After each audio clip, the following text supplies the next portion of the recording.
Hello and welcome back to my channel math issue with Kundan Singh. इस videos में हम start करने जा रहे हैं ट्रायगोनोमेट्री का, और ट्रायगोनोमेट्री से पहले हम पाइथागोरस या थेल्स थ्योरम इसके आगे वाला वीडियो में हम वहाँ पे कवर करेंगे ट्रायंगल्स चैप्टर के बारे में। तो आइए देखते हैं सबसे पहले ट्रायगोनोमेट्री में क्या क्या आते हैं। तो ट्रायगोनोमेट्री जो होता है एक हम समकोण त्रिभुज में पढ़ते हैं, और ये हमारे पास एक रिस्ट्रिक्शन रहता है कि क्लास 10th के लिए हम केवल समकोण त्रिभुज के यूज़ करते हैं, यानी राइट एंगल ट्रायंगल। हमको कोई भी त्रिभुज में हम ट्रायगोनोमेट्री अप्लाई कर सकते हैं, जो कि साइन रूल कोसाइन रूल ऐसा करके होता है। तो वहाँ पे हम किसी भी त्रिभुज, ना कि केवल समकोण के लिए, कोई भी त्रिभुज हो तो हम उस पर अप्लाई कर सकते हैं। यहाँ पे देखते हैं समकोण त्रिभुज में, सबसे पहले समकोण त्रिभुज में जानते हैं कि किसको क्या क्या बोल सकते हैं। यहाँ पे जो 90 डिग्री बनता है, जहाँ पे 90 डिग्री का कोण बनता है, उसके अलोंग सामने यानी अपोजिट साइड में जो भुजा रहता है, यानी AC जो है, यानी 90 के अपोजिट साइड में जो साइड होता है उसको बोलते हैं कर्ण, यानी हाइपोटेनियस। इसको बोला जाता है कर्ण यानी हाइपोटेनियस, यानी इसको H से डिनोट करते हैं। कोई भी त्रिभुज चाहे कैसा भी हो, समकोण के सामने वाला जो भुजा होता है वो हमेशा उसको कर्ण बोला जाता है, और इसको इंग्लिश में हाइपोटेनियस और H से डिनोट किया जाता है। और हम इन दोनों को में से किसी को लंब, या अगर इसको लंब बोले तो इसको हम आधार बोल सकते हैं, या फिर इसको आधार बोले तो इसको लंब बोल सकते हैं। लेकिन हमको जब थीटा गिवन होगा, यानी किसी कोण के अलोंग देखना है, तो यहाँ पे C के अलोंग अगर देखेंगे तो C के अलोंग सम्मुख भुजा, C के सम्मुख भुजा यानी C के अपोजिट साइड जो होते हैं वो परपेंडिकुलर होते हैं। अगर A की बात करें तो A के अपोजिट साइड जो BC है वो हमारे पास परपेंडिकुलर हो जाएगा, और AB जो होगा वो बेस हो जाएगा। यानी इसको अगर हम कोण C के अलोंग अगर इसको हम थीटा लेते हैं तो हमारे पास AB जो होगा वो हो जाएगा लंब, और इसको इंग्लिश में बोला जाता है परपेंडिकुलर, और परपेंडिकुलर को P से डिनोट किया जाता है। और अगर हम इसको थीटा लिए तो ये हमारे पास परपेंडिकुलर हो जाएगा, और इसको थीटा लिए तो ये परपेंडिकुलर, और ये हमारे पास जो बच गया साइड वो हमारे पास हो जाएगा आधार, यानी इंग्लिश में बोलते हैं बेस, और इसको स्मॉल b से डिनोट किया जाता है। और हम इस त्रिभुज में कोई भी अगर थीटा C के अलोंग कोई पूछे कि C के अलोंग हमारा परपेंडिकुलर कौन सा होगा, तो AB होगा। C के अलोंग परपेंडिकुलर यानी C के सामने जो भुजा है AB, ये हमारे पास परपेंडिकुलर हो जाएगा। अगर कोई बोलेगा कि A के अलोंग कौन सा परपेंडिकुलर होगा, तो BC हमारे पास परपेंडिकुलर हो जाएगा। और ये फिक्स रहता है कि जो समकोण के सामने जो होता है वो हमारे पास कर्ण रहता है। तो आइए देखते हैं, इसमें हम पाइथागोरस प्रमेय के अलोंग हम ऐसे लिख सकते हैं, फ्रॉम पाइथागोरस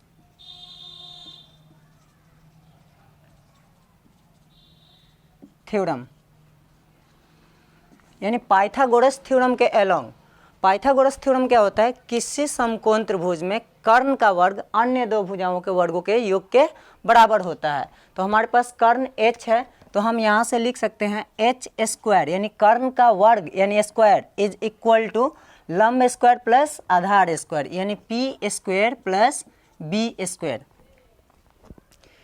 यहाँ पे देखते हैं H is equal to root under हो जाएगा P square plus B square. यहाँ से अगर हम P निकालते हैं तो B इधर जाएगा, H square minus B square, और P का स्क्वायर जब हटाएंगे तो रूट आ जाएगा। यानी यहाँ से हमको यहीं से ये रिजल्ट मिला, root under H square minus B square. और B निकालते हैं तो ये हो जाएगा root under H square minus P square. यानी ये तीनों चीज़ हमको मालूम होना चाहिए। अगर कोई भी दो साइड दिया हो तो तीसरा हम निकाल सकते हैं इन तीनों फार्मूला के सहायता से। यानी हमको P मालूम हो, B मालूम हो तो H निकाल सकते हैं, यानी परपेंडिकुलर डिस्टेंस मालूम हो, बेस मालूम हो तो हम हाइपोटेनियस को कैलकुलेट कर सकते हैं, या फिर H मालूम हो, B मालूम हो तो हम P distance, perpendicular distance easily show कर सकते हैं। और B निकालना हो तो H अगर मालूम होना चाहिए और P मालूम होना चाहिए। तो ये हमारे पास ये हो गया पाइथागोरस थ्योरम। अब हम अपने टॉपिक पे आते हैं, जो कि हमारे पास टॉपिक है ट्रायगोनोमेट्री। ट्रायगोनोमेट्री की बात करें, सबसे पहले तो ये जानना जरूरी है कि किसको क्या बोलेंगे, और ट्रायगोनोमेट्री स्टार्ट कर रहे हैं कि ट्रायगोनोमेट्री क्या होता है।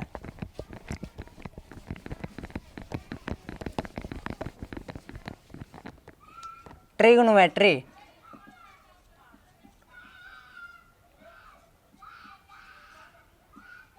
ट्रायगोनोमेट्री जो होता है इसको बोला जाता है हिंदी में त्रिकोणमिति। त्रिकोणमिति ट्रायगोनोमेट्री, ट्री मतलब तीन, गोणो मतलब एंगल, और मेट्री मतलब मेजर करना, यानी तीन कोणों के बीच में मेजरमेंट जो होता है उसी को बोला जाता है ट्रायगोनोमेट्री। ट्रायगोनोमेट्री जो है ये हमारे पास 6 रिजल्ट होते हैं। ट्रायगोनोमेट्री में टोटल 6 रिजल्ट होते हैं, और ट्रायगोनोमेट्री बेसिकली हमको किसी समकोण त्रिभुज में, यहाँ पे केवल समकोण त्रिभुज में पढ़ेंगे, लेकिन 11th-12th में जब जाएंगे आगे हायर स्टडी करेंगे तो वहाँ पे केवल समकोण त्रिभुज में नहीं, बहुत सारे त्रिभुज में हम पढ़ सकते हैं ट्रायगोनोमेट्री को। तो यहाँ पे ट्रायगोनोमेट्री के लिए एक फिगर बना लेते हैं। यहाँ पे थीटा के एलोंग हमारे पास ए बी जो होगा, ए बी थीटा के एलोंग ए बी परपेंडिकुलर, और 90 के सम्मुख भुजा जो है ए सी है वो कर्ण हो जाएगा हाइपोटेनियस, और बी सी जो होगा वो आधार हो जाएगा।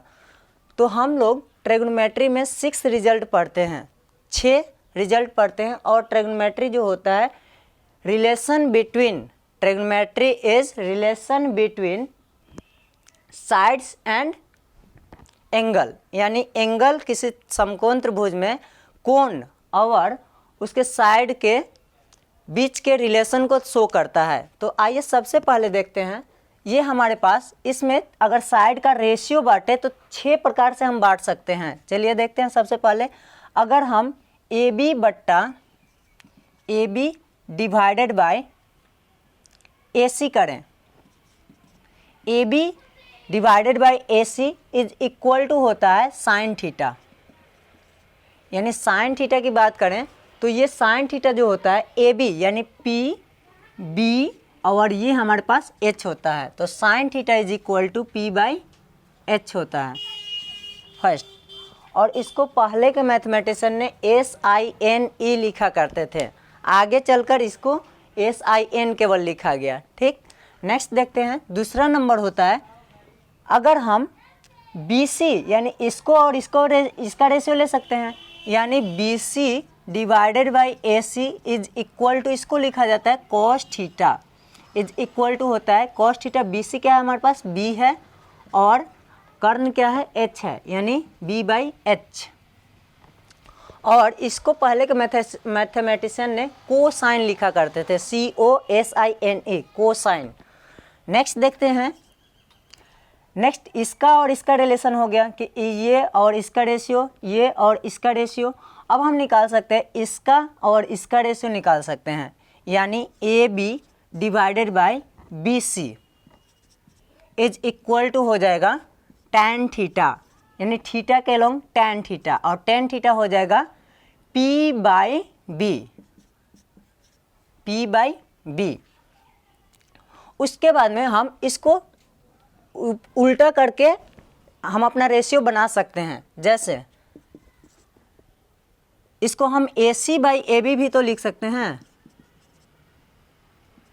इज इक्वल टू होता है cosec theta is equal to हो जाएगा H बाई P। और नेक्स्ट होता है, इसको हम ऐसे लिख सकते हैं AC divided by BC is equal to होता है sec theta is equal to हो जाएगा H बाई B। और नेक्स्ट में हमारा लास्ट होता है BC बाई AB, इसको हम लिख सकते हैं cot theta is equal to होता है B बाई P। यानी हम देखें तो ये चीज़ इसका रिवर्स होता है, और ये चीज़ इसका रिवर्स होता है, और ये चीज़ जो होता है ये हमारे पास इसका रिवर्स होता है। तो यहाँ से हमने 6 रिजल्ट डिराइव किए और 6 रिजल्ट कहाँ से आए, ये हमारे पास रेशियो से निकले हैं और इन्हीं रेशियो को मैथ में साइन, कॉस, टेन, कॉट, सेक, कोसेक नाम दिया गया। इसको याद करने का एक ट्रिक हम कल नेक्स्ट वीडियोज़ में बताएंगे। और यहाँ से हम कुछ भी चीज़ कैलकुलेट कर सकते हैं। इसमें बहुत सारा डेरिवेशन है जो कि हम आगे आने वाले वीडियोज़ में बताएंगे। तब तक के लिए इस वीडियोज़ में thank you so much for watching my videos and please like, share and subscribe to my channel. Thank you.